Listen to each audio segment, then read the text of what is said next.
Hello everyone, Adam here from 3 Count Radio, and today I have the in LWF anyway, the mask collector in LWF, Jack Barron. How you doing, my friend? Hey mate, you all right? Oh, I am a nice person. In some places, yeah, in some So yeah, places. sometimes depends what mood I'm in. Depends if I've got Mr. B around or not.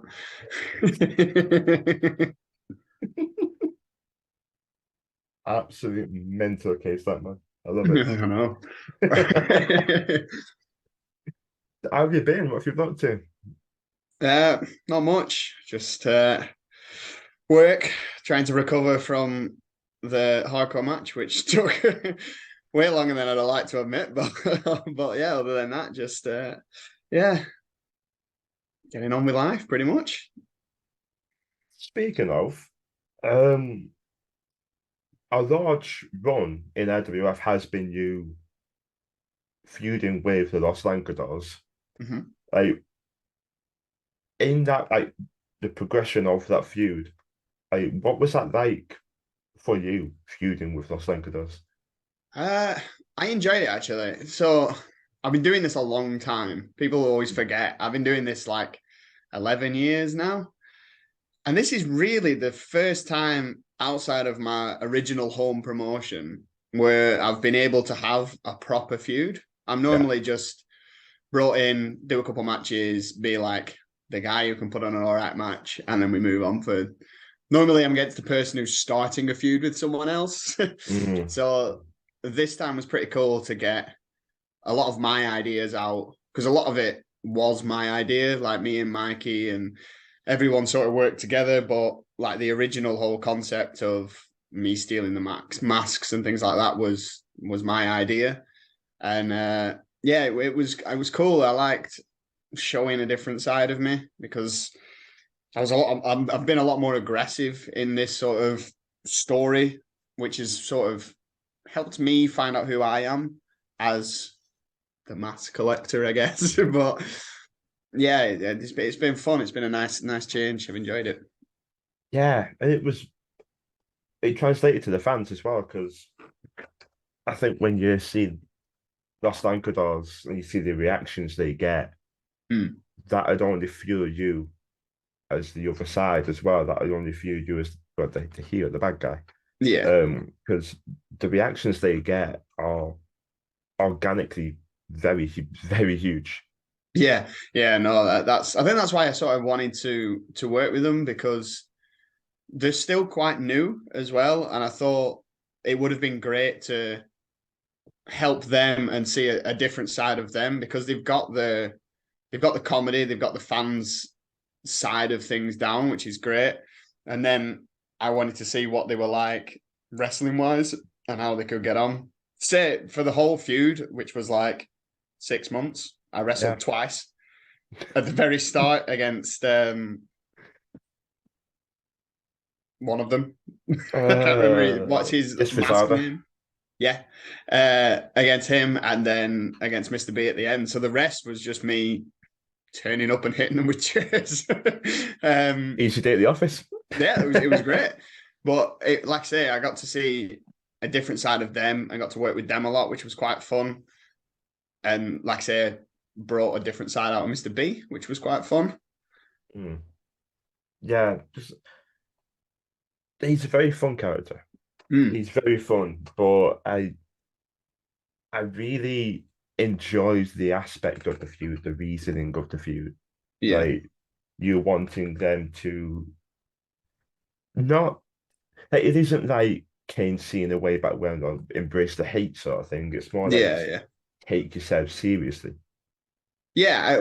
Uh, Like I said, my whole idea of it was the the funny guys and they mess around, but what could happen if they actually took wrestling serious? And it's wrestling's so important, and sometimes the stuff they were doing became a bit of a joke and a bit of a mockery of wrestling, like say messing around with cameras and things like that. So I wanted to make them be more serious and show everyone what they could do as wrestlers. So I think I definitely achieved that with Mr. B going off the hardcore match. He genuinely tried to kill me, and it got him the win. So I think it's interesting to see where they go from here. I've got to leave them alone, but I don't know. Are they going to take things more serious? I think it'd be quite interesting to see how, if I've in any way changed their mindset. Maybe not. Maybe, I don't know.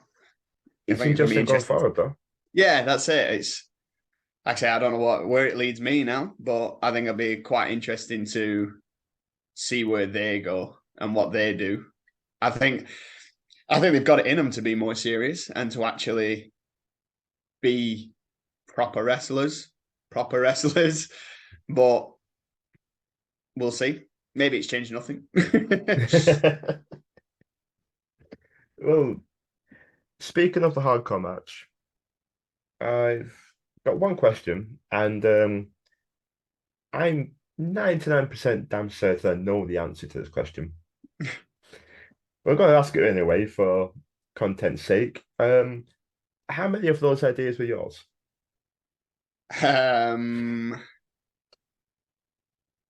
Majority of them. To be fair though, Mr. B did have quite a lot. A lot of them I had to rein in, but yeah, a few of them we got told no. Not surprised. Yeah, a few of them we didn't tell anyone, and but yeah, a lot of them were mine. But I've been a massive fan of hardcore and deathmatch wrestling. I grew up watching ECW. I never watched WWE. I didn't have Sky or anything. Okay. So we had a chipped box at home. So after Cartoon Network finished, it was Cartoon, and then it went to TNN. So then our channels, we had the American TNN. So we got ECW. So I grew up. I don't know if this is good parenting or not, but I grew up at like 5 or 10. 5 to 10 watching ECW. I was watching, like I say, one of my earliest memories is I have still the DVD upstairs of Spike Dudley and Balls Mahoney versus the Dudley Boys, where Spike Dudley goes through the 2 flaming tables. And that massively sticks out with me. So I've always grown up with hardcore and deathmatch wrestling. So that's a massive fan of mine. So when I eventually get a chance to do stuff like that, I do. Everything about that hardcore match had different sort of respects thing. The gear I was wearing was a respect to Alex Colon. So he used to, when he started, he used to wear the baggy cargo pants. So I wore that. The spots through the chairs was Takeda. So it's like a lot of the stuff mean more than people realize. The tack bat's the same. The like exploding bat was again Onita and the new generation of deathmatch, which is coming in. A lot of that's getting used now. So yeah, it's weirdly more than people realize of that match, though. It was more things for just me. It's absolutely insane how pro wrestling and something as violent as that match could be so beautiful and meaningful to you. Yeah, absolutely. Yeah, I'd say if you're not going to make it make sense and make a story out of it, then why do it? And if I can at least do things that are meaningful to me, whether people get it or not, it means more. Like I said, it was a big match for Mr. B for him because he's quite early on in his career and it was his first like proper feud. But it was even bigger for me without him realizing because, like I said, this is the first proper storyline I've had in 11 years, not including being in my home promotion. So me getting to get a chance to actually show everyone I can tell a story and I can put my body to stupid places if I need to is I felt like I had something to prove. I feel like I did it. I feel like I said, social media has been pretty cool this week where it's like posting all the videos and everyone going mental for it. So, like I say, without a lot of people realizing it meant so much more to me than a lot of people realized. It's incredible though. That really is incredible. And it's an interesting story because usually you hear people say like either WWE or WCW, that's what they were brought up on. It's quite rare you hear people say they just most for the most part watched ECW and but see the thing is ECW had such a cult Mm. following because of what it was. Yeah, Their fan base knew what it was and they were fiery, passionate for that business. yeah, yeah. So And yeah. it's true, yeah. Like I say, it was me and my brother. Me and my brother always, like I say, we grew up. We had like Sky One, so we could see like the Saturdays and Sundays where it was like experience and stuff. So that's how I caught WWE. That's how I saw that sort of stuff. But again, it was never a full show. I just sort of get clips of each show. Yeah. And but ECW, we were watching full shows. We were watching any DVD, any video we could get our hands on. Like, so I'm pretty sure, especially now with the WWE Network, I think I've seen every ECW show. I've watched all of the like the TVs and stuff like that. So yeah, I'm a pretty diehard ECW fan. That's great. That's don't hear that very often, especially nowadays, of course, with Mm, generations gone by. You don't hear it very often. I remember when I was a kid myself, I used to watch it. I used to like SmackDown more than Raw, mm. but SmackDown was on a Friday. Yeah, yeah. You're able to watch it, aren't you? Yeah, yeah, you could stay up a little bit later to watch SmackDown then. And SmackDown every now and then had like the full episode on like Sky One every now and then where it would be Mm. like the odd Saturday morning, it'd be like a full, whatever, 2 hour long SmackDown sort of thing. So I remember, yeah, I remember them sort of thing. But Raw was never really on anything other than were it Sky One at the time, something like that. So yeah, I never, not Sky One, Sky Sports One. So I never got to see any of that sort of stuff. Yeah. If I didn't catch it, I remember going on the family computer. That's way back when. You're talking Yeah. about a family computer right there. Yeah. Always in like the dining room. That's where I always were. Mine was in my brother's bedroom. Nice. Brother's bedroom. It was a box. Yeah. Oh, Big yeah. white It was box. heavy. Yeah. Oh yeah. And I'd go on WWE.com Yeah. way Yeah. I before the used to do network. that. Yeah. Yeah. Yeah. That's how I would catch up with WWE. It was WWE.com and then experience. Yeah. Remember catching one thing that's stuck with me still to this day is the Rey Mysterio Randy Orton feud when they had Randy Orton say that awful line about Eddie. Mm, Um, and I remember Ray beating the absolute Jimmy out of Orton, and he drop kicks Orton's head into the ring post. mm. As a child, I mean, well, you were brought up with ECW, different, but Yeah, like, a little bit.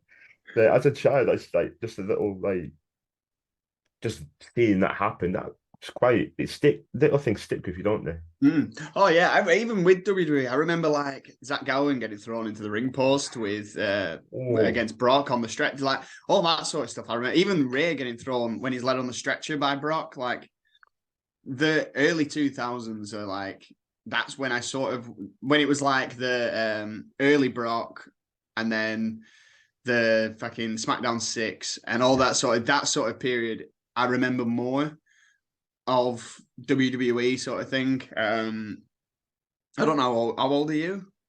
I'm 26, going on 27 Oh, in so as I'm of 27. recording So we've 8 got like days.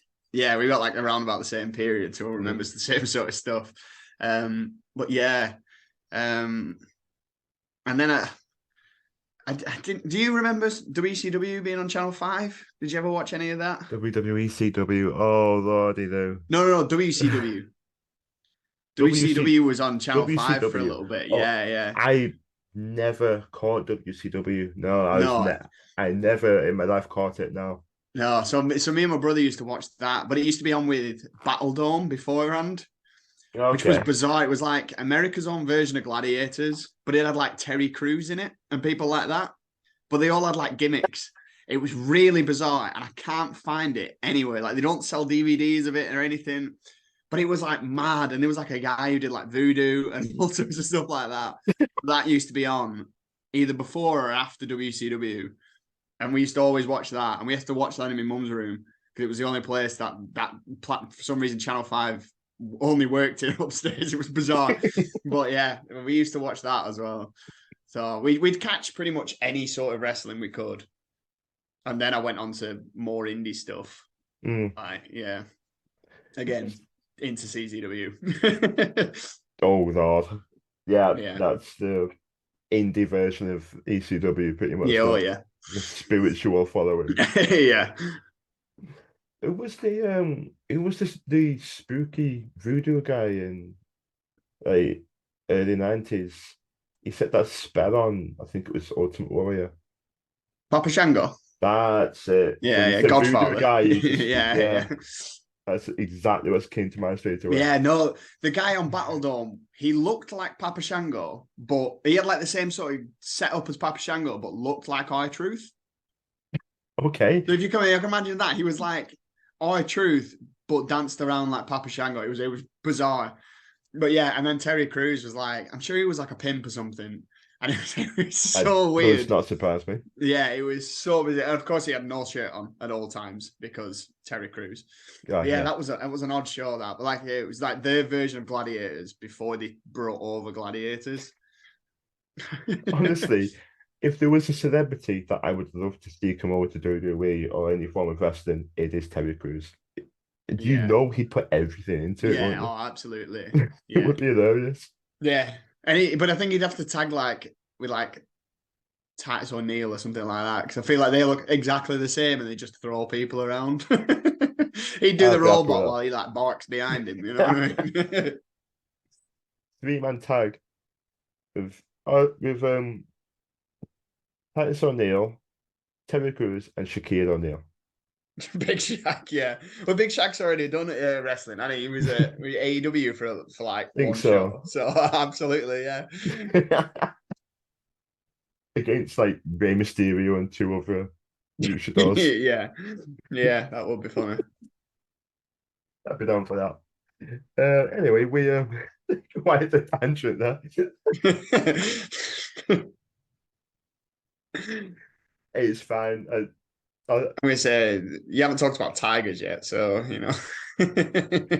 I'm all for it. It's my podcast. People, if you're not used to tangents by now, what you doing? It's almost every single one. It needs to be done. You just gotta. It's a conversation, isn't it? That's what you're gonna do. You just start from one point and see where it goes. Yeah, exactly. I do not go question answer on my podcast. No. Yeah. It's pure tangents. Yeah, that one thing that genuinely got me a bloody holy shit moment was that exploding sword on your back. Yeah. Jesus Christ. Did that hurt as bad as it sounded?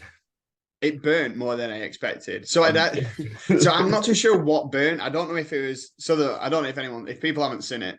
It's the little, they were like bangers or poppers or whatever they're called. You threw them on the floor and they snaps. What are they called? Snaps? Is that what they were? Yeah. So that was covering the back. Okay. So when he hit it, it exploded. So I don't know what hurt. I don't know if it was them exploding on my back or because the sword like broke at the same time. So I don't know if it was the sword breaking. I'm not sure. But yeah, it burnt. It definitely burnt. And Mr. B sent me a video of me like doing the like little knee shuffle that I did. And he was like, this has cracked me up every time. I was like, no, that wasn't me pretending. That genuinely was just a reaction of what happened. And I was like, that burned. And I'm not too sure if I'm slightly on fire. But yeah, it was more of a shock. And then, because I'd put like a couple of them beforehand on like a ruler and hit my leg with them. And I was like, oh, I didn't feel that. That's fine. But then having 200 and some of them, because I bought 2 boxes of them, was it hurt a little bit more than 2 or 3. I can imagine that. Yeah. Yeah. it was a shock. But further, the worst thing in that match is normally the most fucking not surprising, but it was the whip into the ladder. Like, I don't know if you can see. You see that? Oh, yeah. That is the whip into the ladder. I'd smashed my arm onto one of the Oh, rungs. But yeah, that hurt way more than anything else in the match because I'd both had so that much spots look adrenaline. brutal. Both of Yeah, them look they're not brutal. pleasant. I've done a lot of them, like in my old like backyarding days. I once got power bombed onto one, and I thought I'd broke my ribs, but luckily I hadn't. But yeah, I thought I'd broke my rib on that one because my feet were still in the air, so I was like this position as I was going into the ladder, and like Oh, that was my spine. So as I hit it, that was the only thing that stopped me, and it was just onto like one rung. So yeah, I thought I'd broke my spine on that one, but luckily I hadn't. Because touch wood, I've never had an injury. I don't know how, but I, that was Jeff Hardy for the vast majority of his career. and now look at Never him. had an So injury. hey, Yeah. can't wait for that. Oh my lord! Both yours and Mr. B's ladder spots looked great because you back bodied him onto it, didn't you? Mm, And his lower body hit the top, which then brought the ladder up. So when yeah, his upper body hit it, it just went boom. yeah, I was yeah. not just like, oh, I bet he'd rather you than me. Oh, Yeah. oh. A lot of spots in general just hurt. You need the like proper like WWE style where it's all flat. But the ones they brought out was like still had like the lips on every rung. So I was like, oh, this is gonna hurt so much. What a stupid idea this is. But that was his. That was all his. The whole ladder idea was his. And I was like, you sure you want to do that? And he's like, yeah, it'll be fine. I mean, And he's a nutcase himself. oh, he is. He's absolutely madness. Like I say, half of the stuff I ended up taking. He was like, no, I'll take that. And I'm like, no, it's fine. He's like, no, it's all right, I'll take it. It's like, no, it's yeah. So we were more arguing about who was taking what than the other way around. Yeah, People watching, if you know the Mr. B character and think that's his character. A lot of that is him. He's a yeah, mental oh case. yeah, yeah. He is. He genuinely is. Absolutely love the guy. He was. I remember because at the very back, Jenny was filming it, Mm. and I just look over him so often and see the bumps he was taking. It was just more and more pain on her Which, like I say, face. she knew nothing about it either. Because I've been through it before where I've done a hardcore match, told her the spots, and she was like, I don't think you should do that. So I was like, I'm just gonna not tell her and then take the brunt of it afterwards. But yeah, no, she was all right afterwards. She gave me the death stare as I walked through the curtain, but other than that, we were she was all right with it.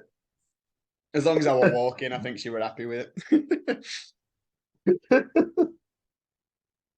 You know, it was um it was a sight to behold anyway, because you crossed that we didn't cross it, you pushed the line of hardcore very, very close to the line of PG, Yeah, like children's show. It was yeah.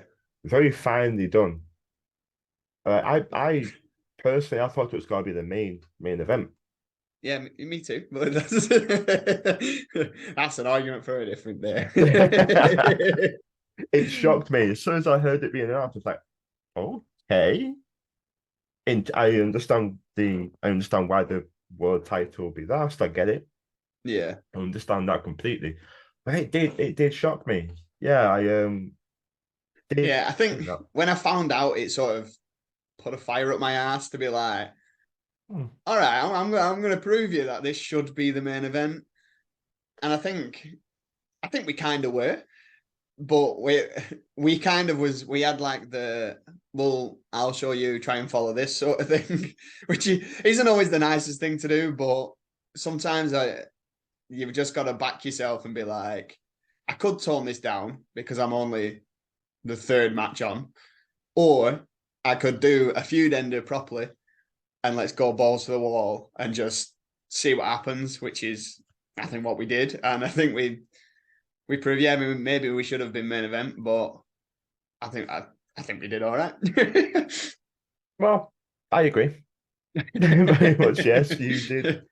It was a blinder, absolute blinder of a match. And like going into the show was one, yeah, the main one I was looking forward to. That and yours and Beratius, because I think Beratius at the moment is going on an absolute tear. Mm. I think Yeah, he's I like everything about Pilates him. a lot. I think there's a lot of good things coming for Pilates. He's a scary bloke, but he's good. He's got a lot of stuff people haven't seen. Like I said, we saw the top rope swanton to finish his match, which is absolute madness. Yeah. So I think he's got of a lot of stuff up his sleeves we haven't seen, and I'm I excited agree. to see what he's gonna bring out. 450s next. Phoenix Splash. Absolutely. 630s. Let's get it all out there. Why not? Get him out there with Ricochet. Come on. Yeah. Yeah. Will Osprey who? So I'm a very big fan. Um, when I first heard him speak, I was like, oh no, no, no, no, no, no. Purely because, and there's one reason for this, when there's a giant monster, less is more. Mm. But he can talk and it doesn't diminish his character. Yeah, yeah. So Yeah. like it's quite a rare thing with big giant monsters like that because I usually like say early Kane, for example, mute, didn't speak. Yeah, yeah. So you didn't know what he was thinking, what was going on, what was happening. And Mm. it worked. Mm. So but with Lattice, I believe actually I think with East, I think if I'm not mistaken, he's got a drama background as well. So that Yeah. helps. Mm. But yeah, he's got a future. He's definitely got Oh a yeah, future ahead. yeah. Like I say, I think he's only scratching the surface of what he's gonna do. I'm excited to see the next year or so what happens. So I think it'll be fun.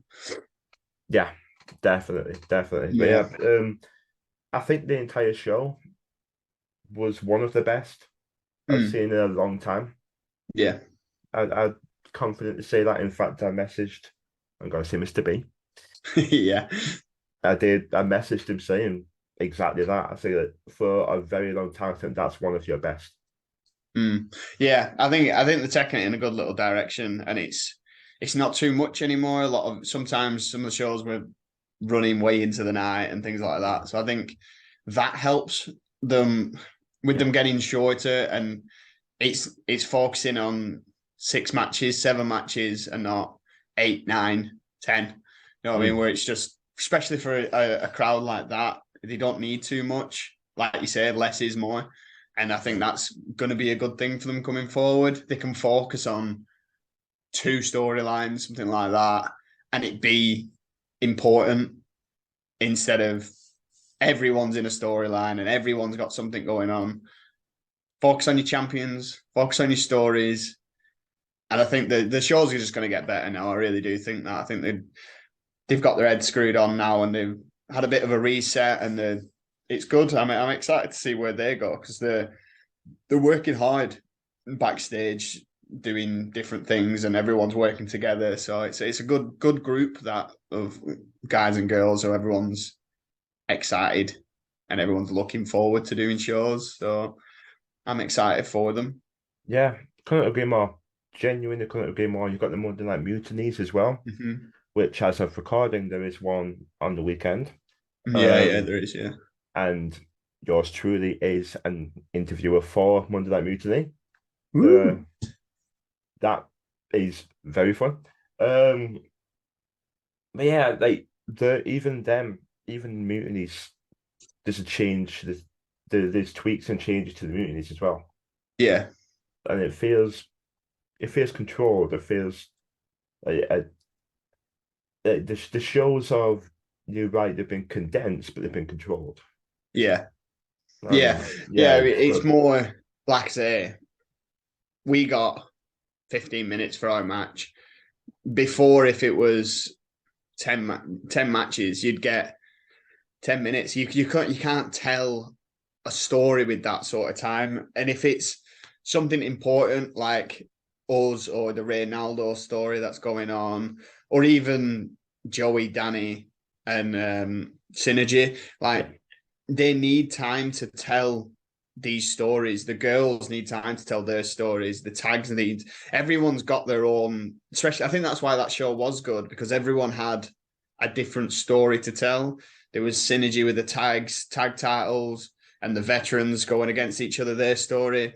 There was Jenny and Harley Hudson. They had their story. There was a hardcore match that had a story. Six-man tag that had a story. Everyone, but even like the six-man tag had little stories in between it. So it was the long rivalry with Shining Wizard and the Worst, and then there was the love-hate relationship with you know what I mean. So it's everyone's got their own thing. So that's a good mix where there's stories are going on, but it's not too overpowering. It's not everyone's getting time to do their things. So I think I'm excited for it. They're also not doing as many shows now, which I think that sort of was a bit too much at sometimes. They were doing shows every month, which is great for us, but sometimes I think it can be too much where you've got to think of so much it becomes overpowering. So I think they're on the right track at the moment. I'm excited for them and how they're going to progress for the next year for 2023. It's gonna be a good year for them. Yeah, I think. Yeah, I think you need to let things breathe. I think you just need to let things breathe, and more, as you say, more shows, better for you, of course, but the quality might not be there. Yeah, exactly. Yeah. Let it breathe a little bit. You can, in your mind, you can focus on what is actually best for each show, each match, absolutely, each person. So I completely agree. I think it does seem to be on a very, very good trajectory right now. Oh yeah, absolutely. Where did your because first time I saw it was Mutiny when you were good before Jenny turned you bad, and I'm still not happy about that. Where did your jump into the ropes come from? Because the first time you did it at Mutiny, you terrified my mum. So again, that is also an ode to deathmatch wrestling. That is Alex Colon. Alex Colon is my favorite deathmatch wrestler. And he does that. So on his entrance, he comes in, he jumps on. He does it a little bit safer than me. He doesn't leave his feet. But I wanted to make it a little bit different. But I knew I could catch myself, sort of thing, because I love lucha style wrestling. I love lucha. I love deathmatch wrestling. So I became very comfortable with the ropes. So that sort of stuff, I know what I can do. I know my limitations, sort of thing. So yeah, that's where that came from. It was stealing something from Alex Colon and watching him dive onto the ropes. So then I started doing it that way. It's good. It sets you apart as well, because you don't see that kind of thing on an entrance. No, that's again. I saw him do it. Again, most of my moveset is different. So when I was watching deathmatch wrestling, it was transitioning from big fat guys hitting each other with weapons and stabbing each other in the head, and it being all right, and then there was this like new crop of talent where it was like the Danny Havoc's, the Scotty Vortexes, all these people was like wrestlers that started from wrestling and then went into deathmatch wrestling. So then it became, how creative can we get with these weapons and then tell a story of wrestling? So when they started doing that, people still weren't watching it. So then I was like, so my movesets, a lot of my stuff is from 2005 onwards, deathmatch wrestlings. So 2005, 2010 era of like Scotty Vortexes and people like that, I still have a lot of their moves and stuff because people didn't watch that style. So I've took that. So a lot of my stuff is deathmatch wrestling without people realizing it's deathmatch wrestling. Like even my drop kick through the ropes, that's a deathmatch wrestling spot where it was Alex Colon. And a lot of different things. The Code Red is Amazing Red. Again, he made his name through CZW is when I first saw him. Before he went to TNA and ROH, he was CZW first and with the Spanish announce team. So yeah, that's so a lot of my moveset is again deathmatch wrestling. Fair enough. I would admit, I've said it before. I think I've said it before on this podcast. I've been going for about 2 years. I don't know. Um, I'm not a massive deathmatch guy Yeah. personally. It's a very it's like Marmite. You do love it Mm. or hate Yeah, it. It's very absolutely. Yeah. niche in the Yeah. wrestling community.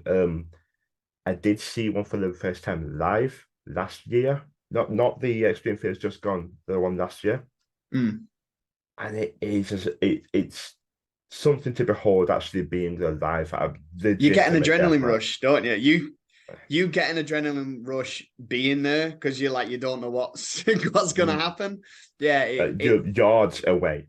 yeah. Like, we were stood at the bar, and partway through this match, it hit me. Okay, it hit me. I was like, "There's a weird." I'm watching the match this way. The bar's there. I'm just like, "You've never seen this type of wrestling, have you? Yeah. This is your first time watching this. You're wondering what the fuck's going on, aren't you?" Who was in that death match? Oh, don't put me on the spot. Was it the one with Clint and Tyler Devlin?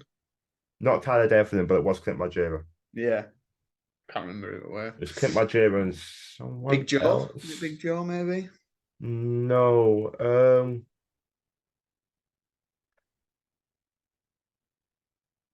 no, it could. It might have been Nathan Cruz. Right. Okay. I think it might have been Nathan Cruz because I remember. Oh, I shouldn't say this on. Well, his Twitter is does have his name. I remember Clash basically. Yeah. Yeah. Um, it's the end of the night. Bit of bit of Yeah. that. End of the night. um, I remember Clash shouting, "You've got a shit name," Nathan Cruz, and I just looked over and absolutely just burst out laughing because I had a few, but I wasn't drunk, so Yeah. just watching all these wrestlers that I paid to see just absolutely wasted, Yeah. just Yeah. having the best time was absolutely glorious. Mm. But you're right, you do get that rush watching a deathmatch live, so it Oh is yeah. something Yeah. different. But in my mind, and um, of course, it should be in everybody's, but story comes first Mm. in wrestling. It's just how you get there. Yeah. And Absolutely. I'm not a massive deathmatch guy. Mm. I think it can be a bit much. But Yeah. if you tell a good story within the match, then go for it. Yeah. Absolutely. Yeah. And again, like I say, even some death matches I can watch me like this is the absolute piss. um, but like I say, some of the best death matching isn't always the bloodiest, isn't always, but like I say, if they tell a good story, Yeah. it's like I say again, one of my favorites is Scotty Vortex versus Alex Cologne. And it's one of the very early GCWs, and it's actually in where they used to have was their training school. So they didn't have it for very long, but they used to do a couple shows in there just in a unit. It was one of the best matches. It wasn't very bloody.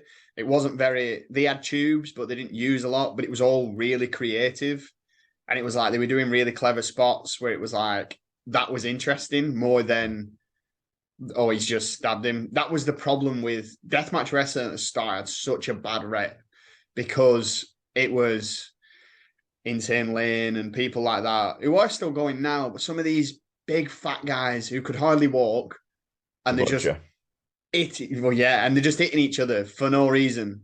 And it's just like who could hit each other the longest. So if once that crop of guys left, it was so much different. People like Thumbtack Jack from Germany came over. And one of my favorite matches as well is him versus Drake Younger. Again, it's in one of WXW's, I think it was their training school at the time, and it was a saw death match. So not the weapon saw, they did the movie Saw, and they went through different stages of the Saw movie. So they used syringes because of the scene where Oh. she fell in syringes. They used razor blades and stuff like that. But it sounds gory, and it was, but it was really clever because of his gimmick was he was like Saw's character. That was what Thumbtack Jack's gimmick was. So when he, like, him and Drake had this really long feud in Germany, and it translated over to CZW as well. So this was sort of like their feud ender, was this big saw death match, and it's really, really clever. And they were one of the first people outside of Japan to use razor blades, and they were again one of the few people to use syringes before it happened all the time. And it was like, so that's a really clever match. It's on one of his best of DVDs and stuff like that. But like I say, it's just in a weird little unit in Germany where there's about 40 people that are watching it, and they're absolutely killing each other. It's absolutely madness. But again, it's another good story. And that's what I've always enjoyed. As cool as the banging and smashing is, Yeah. the story is more important, if you get me. The thing is, Hold on, I'm going to have to just sort my cat out. Yeah, I don't want to I don't want to sound like I'm just pointing deathmatch wrestling out. It goes for any type of wrestling. It could just be a random singles match. Story does come first Absolutely. over anything. Yeah. Because that's what everyone's there for. Mm-hmm. The story, right? Rey Mysterio versus Big Show, a big guy versus small, like it writes itself. Yeah. But it is down to the story. Yeah. Yeah, absolutely. Like, so well and good doing cool moves and stuff, but if it's just move, feed up, move, feed up, move, it gets fucking boring pretty quick. But if you can tell, like, I don't know if were you at the Bolton show, where it was me and Jenny versus Jack Roberts and Helena? Were you at that one? I have a question about that written down. Yes, I was. Right. So, like I say, we probably, all four of us together, probably bumped 10 times. All four of us. You know what I mean? But we had the crowd up and they were kicking off. And exactly, because it's crowd work and it's telling a story. Sometimes you don't need to, like I say, I could go out there and land on my head 40 times for absolutely no reason and get a ooh. Or I can stand in the middle of the ring and shout at some kids and get them all to kick off with me and not have to bump at all. Yeah. To me, I think that's a better idea than being sore in the morning because I've landed on my head so many times. That's the thing. You don't need to do so many over the top bumps that could shorten your career. Mm. You don't, in my eyes. Sometimes a match calls for like a massive spot. Yeah, time and a place for everything. Yeah. Like I say, same with the hardcore match that we did. We could have gone out there, ate each other with a couple of chairs, and done it, but that needed to be bigger. There needed to be more in that. But like I say, if it was just me and Mr. B wrestling each other, we'd have told a completely different story where we didn't need to bump. We'd have focused more on his comedy and making me look silly and things like that, because that's what that story needed. Yeah. So it's all, like I say, it all depends on the situation. If you're at if you're at a show that they do just want to see moves and they want to go ooh ah, then cool, that's what you do. But especially LWF, BTW, TWA, they are not shows that you have to go out and kill yourself every single night. It's just not needed. If you can do it without doing that, then, and you can still tell a good story, then why not? Why not do that? As long as you've got that fan engagement. That's it. There you go. They're the ones that paid to see it. It's the point of me enjoying it and popping the boys in the back because I've landed on my head 6 times. But half the kids are all mumbling between themselves. Dad's gone for a pint at back. Yeah. There's no point in it. Yeah, I want the dad to try and fight me. I want a dad to try and fight me because I've shouted at his kid, which has happened all the time. Because that's the whole idea. That's what I'm getting paid to do, is to make sure every single one of them people have felt included and felt like something's happened and it's been enjoyable to watch. Sometimes, like, you probably don't even know, I can do 450s. My old finish used to be a Spanish fly. Oh, yeah. I can still do all that. I choose not to because I don't need to.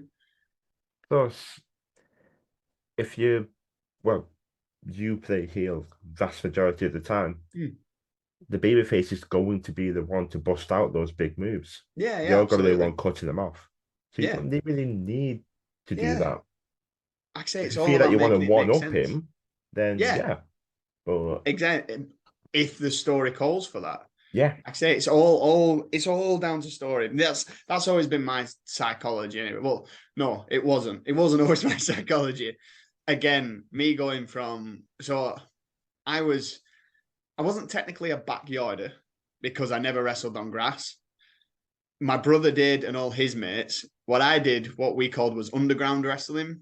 So we were lucky enough to have a wrestling ring and it was in a unit in Blackburn.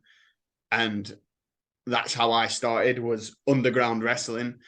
We still weren't trained and stuff, but I was still doing, like I say, I watched some of my old stuff back and it's literally just like move, get up, fight to the corner, go to the top rope powerbomb, 1, 2, kick out, move, and it's like it just makes that absolutely 2K. no sense. So I have done that sort of stuff, and I I know I'm very capable of doing them sort of stuff, but if it's not needed, Yeah, don't. yeah, completely agree. Yeah, As you said before, time and place. yeah, absolutely, absolutely. So you enjoy, as I've seen quite a lot myself, being in the crowd. You love heckling the crowd, Yeah, especially as you and Jenny at the same time. yeah, absolutely. It's is it what is that one of your how do I put this? Do you enjoy? Is that one of the things you enjoy more? Like getting the crowd wound up? Yeah, it's again, if I'm getting a reaction from the crowd, then I've done my job right. Especially Yeah, if I'm a bad guy. Even if I'm a good guy, if I'm a good guy and I'm getting them to cheer me on and want me to win, I'm doing my job right. yeah. There you And are. so I know if I'm going to shout at some kid, he's going to shout back at me. And then his mum's going to shout at me because I've shouted at him. And then the dad's going to get involved. And then I'll ignore that kid and I'll go to another kid over there. But that kid's still mad. So then that side's getting mad. So that's the best way. Like first time I was at LWF, I gave you abuse about your podcast because I knew Yeah. I, I knew who you were, and I knew it'd get a reaction whether you made you laugh or you shouted back at me. So things like that are so helpful. So I've still had you on as well, bastard. I know, yeah.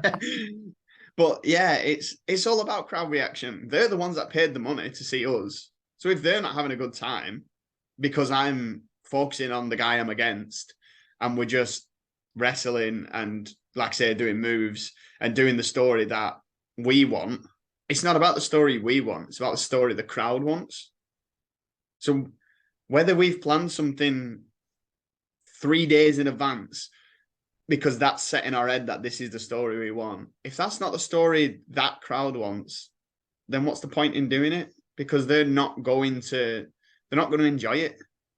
Like I say, if I plan a match for Progress, but I do it at LWF, they're two different crowds. Yeah. So it's not gonna pay off. But probably me doing an LWF style match at Progress isn't gonna work either. So you've got to know your crowds. You've got to know who you're performing in front of, and the quicker you learn that, the better your life is because you'll have way more fun doing it. Very true. That's actually a really, really good piece of it's advice, it. that though, yeah. That's it. You've got to just know your crowd, and you'll have fun. Like I say, you don't need to do a million moves and all these dangerous stuff in front of kid-friendly crowds. They just want to shout and cheer. One of the best things that ever happened to me was working on the camps because I learned a completely different side of, like I say, doing two bumps in a match but still managing to go 15 minutes is a completely different art to doing 15 minutes and dropping on my head a million times. But once you learn that art, it's so satisfying. It's so satisfying knowing I can have the, like you said, the crowd in the palm of my hand and not having to do too much and them enjoying it just as much. Like I say, it's so important. It's so important to have that crowd reaction and having fun with the crowd. Because if you're giving them abuse, they feel involved. Yeah. We're all having fun because that's the whole main point. And if I'm not having fun and they're not having fun, then what's the point? Yeah, I completely agree. I said to him the other day, like mostly with heels, more so with heels, but it is also majorly important with a baby face as well. But I said to him that they feed to the crowd for us to then feed back. Yeah. Like if they're not feeding to the crowd, it's difficult Yeah. for the crowd to get involved, and then there's a bit of a disconnect. Yeah. Yeah. Yeah. Absolutely. But like I say, even as a face, I try and do that. If on my entrances, I'll just have a conversation with people Yeah. just because again, I'm now comfortable in my own skin to do that sort of stuff, Mm.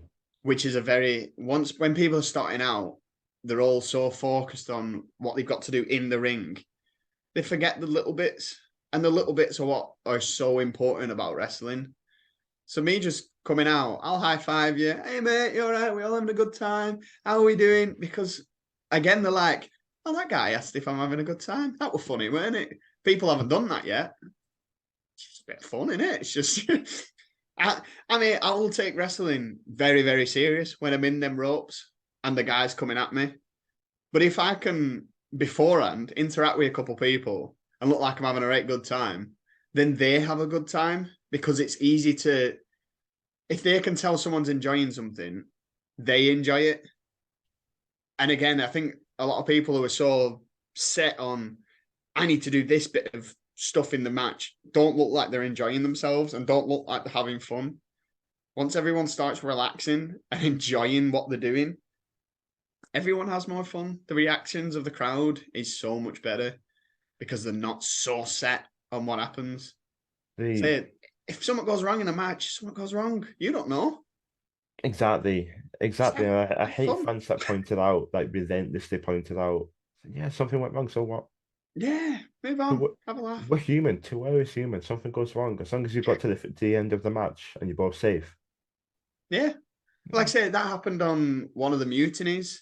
I think it was the first one with Stephen Cross. I slipped on the rope really early on in one of the spots. And I just said it. Right? Slipped on ropes. Everyone laughed because you can get away with that sort of stuff, especially in a crowd like that, We're because in it's on the joke funny. now, aren't we? Yeah, where Yeah. everyone's included. Everyone's having a laugh. You're having a laugh. I'm having a laugh. The thing we were planning still made sense. So it's all about having fun. And Um, if you're not enjoying it, then what's the point? I got a question actually. This is off the cuff. Because I've personally got an opinion on it, but Mhm. again, to each their own. Uh, Adult shows, 18 plus shows. Mhm. You never see that, but I have seen it actually, but I don't like seeing it at PG shows. Swearing, uh, I'm so glad you asked me this. I'm so right. Okay, go on. 18 plus shows, swearing. What's your take? Because I feel like with a lot of people, there's an overuse of it and people can rely on it like a crutch. There's no need for swearing in wrestling, full stop. Whether it's 18 or not, the reason for an 18 plus show is the stories can be grittier. You can get, like I say, your hardcore can get a little bit more hardcore, and you can swear when swearing's needed. I've been to shows. Can you swear on this show? Are you fine with swearing on this show? Yeah. So I'm if not you're doing monetized it, yet, so yeah. if you're doing it and every kick is fuck you, fuck you, fuck you, fuck Mm. you, or fuck you, why does what if Dead you now. yeah, it doesn't matter. So if every match is scheduled for one swear a match, then it will make more sense and it it'll make the swear word matter. If you watch it and like I say, AEW was all right for this at the start, where they let him say bitch like once in a promo, and everyone goes ooh because they weren't used to hearing it. And then when someone actually drops it, it goes whoa, wasn't expecting that. Whether it's an 18 plus show or not, it's it's not needed. Like I say, some people, especially if I won't say the company, but I used to go to a company and watch it, and they was normally PG, and then every now and then they do an over 18 show. Cool. But because the wrestlers were so used to doing PG, and then they were finally allowed to do over 18s, they would just think, right, let's swear as much as possible, let's do as much. But then everyone would just sort of like, it's You kind forget of, about the story being told, then, don't you? yeah, it's like they focus on so much that, oh, I get to swear now. They forget everything else. Yeah, But like I say, again, you can still make swearing part of your story. You can still make it mean something.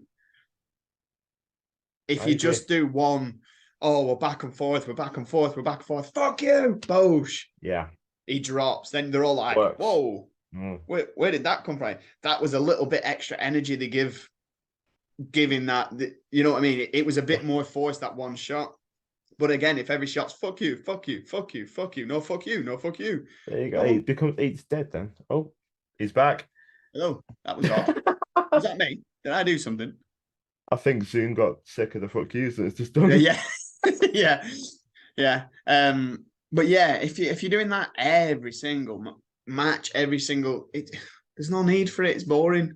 So yeah, I tell this anyone if I ever go to an over 18 show, um, it's not needed. But like I say, you can tell who's used to doing an over 18 show and who's the first or second over 18 show because they'll be like, again, every other word will be a swear word. And then when you start getting used to doing over 18 show, it's like, oh, it's a bit boring swearing now. So they'll slowly start working it out of them, which is good because it's not needed.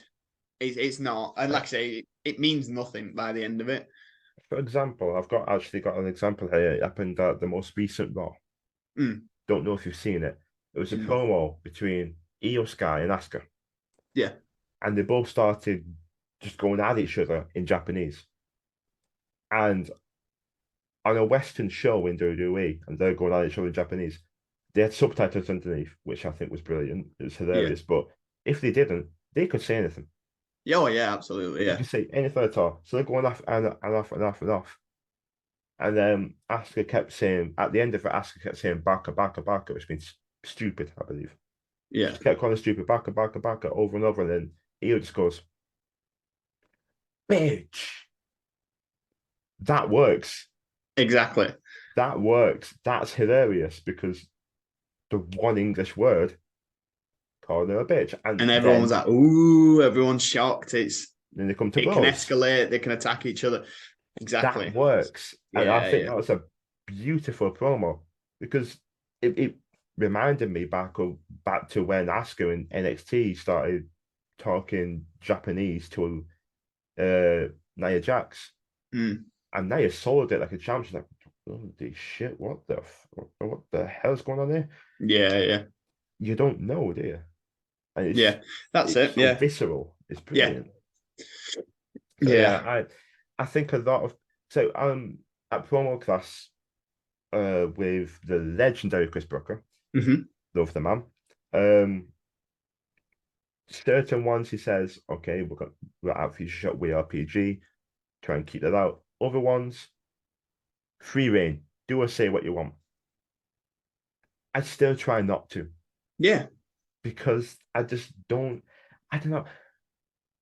But when people say, and it's the same old argument, oh, PG killed WWE. No, bad booking killed WWE. Yeah. PG didn't. Just because they can't drop an F bomb doesn't mean that means absolutely jack shit to the storyline at Yeah. all. Yeah. It Yeah. means nothing. if you, in my eyes, if you have to rely on swearing to get a story over, maybe, Yeah, reevaluate the story. absolutely. And if you actually watch, here's a hot take: the Attitude Era was shit. Actually, watch Attitude Era Raws. No match has a finish.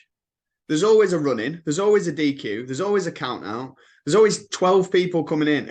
It's crap. It's absolute shit because nothing actually happens in the shows. But It's because the pay per moments. views were good, that's what everyone remembers. The The pay-per-views actual, were banging. The yeah, but the pay-per-views were actual phenomenal, Raws but were the build-up dire. was Yeah. So everyone loves the Attitude Era so much, but it wasn't actually that good if you actually go back and watch it. nostalgia sells, and Absolutely. that's And what it that's why is. if you talk to anyone, you talk to like some of the younger generation now, they don't think the Attitude Era is good, but they'll prefer watching like whatever was after that. You know what I mean? The Ruthless 2000s sort of, they aggression. were, yeah, they got theirs. They got the Ruthless Aggression Era. They got theirs. To me, the Ruthless Aggression Era is the best because that was the mix of fun storylines and actual wrestlers and actual wrestling. Because, It like I was, say, in my eyes, I think it was the dawn. That the ruthless aggression era. They started to focus more on actual in-ring wrestling because yeah, don't get me wrong, Attitude Era had some great wrestlers. Don't get me wrong, they did. yeah, oh yeah, yeah, But at the same time, you have Mae Young giving birth to a hand. You have Droz puking all the time. You know what I mean? naked Midian. Naked Midian. You had terrible storylines. Yeah, yeah, My gimmick wise, my favorite Undertaker is Ministry. mm, That was bonkers batshit. yeah, yeah, It implied marriage and impregnation of Steph McMahon. yeah, You know what I mean? It was yeah, batshit. But that was that's my favorite gimmick of the mm, Undertaker. My favorite in ring of the Undertaker is around Mania 25 era. mm, That that about 4 or 5 years was yeah, he was yeah. just going bang after bang after banger. Um, to quote Sheamus and all them, banger after banger. Yeah, um, it's true. But the Attitude Era was mental. It Yeah, was just batshit. But then you go, I mean, don't get me wrong. Ruthless Aggression era also had Kurt Angle wanting to have what was it? What was it? Oh, with Booker T's wife. Oh, damn. The bestiality sex with Booker T's wife. no, yeah, yeah, yeah, yeah. There was still bad things in there, but like I say, there was actually finishes to matches and things Mm, like that. Which, like I say, if you're doing it every single show and every single match, it's boring if nothing's actually finishing. Like some of the matches that was actually, we had like SA Rios versus Taka. That match is insane, but they get 2 minutes and it doesn't end with it ends in a DQ. Then who gets the joy out of that? You know what I mean? It's right. like, Genuinely, because I've not done it in a while. Not done it in a while actually. I'd like to, but I have like a fantasy booking sort of. You build a card. It's mm, Indies versus whatever you want. okay, Say Indies versus Mania 25 card, yeah, yeah, or Indies versus Attitude Era, which is the one I'm going to talk about. I put SAVOS in, and mm, people were asking why. It's like SAVOS, really. He was fucking sick. insane.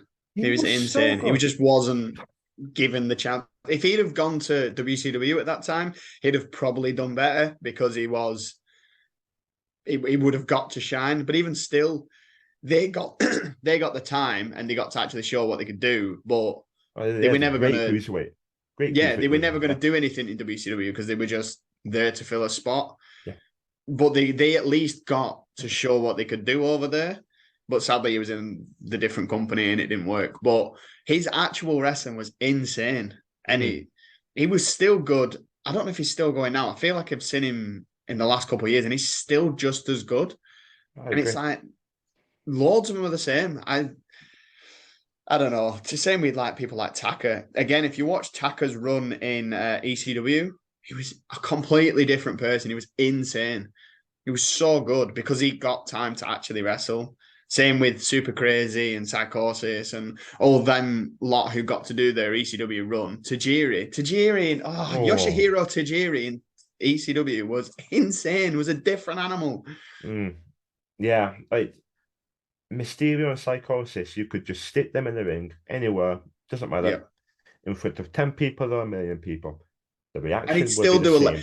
Psychosis would still do a leg drop from the top to the outside onto the floor for absolutely no reason and miss. Because why not? Because he was an absolute nut job. He Some of the bumps was. he used to take for literally no reason. You'd be like, why have you done that? How can you Yeah, even walk? But the yeah, man was they were mental. insane. And then you get them all tag teamed together in WWE, riding lawnmowers. Yeah. And very Such a they're waste. pushing that line up. No, no, it's not. No, it's not pushing that line. It is. They're It's racism. just racist. It's pure racism. Yes, it Yeah. is pure racism. How would it? But they're such a they're a billion-dollar company. It's a gimmick, so it's okay. No, it's not. Yeah. It's just not. Yeah. You have three of the most talented people.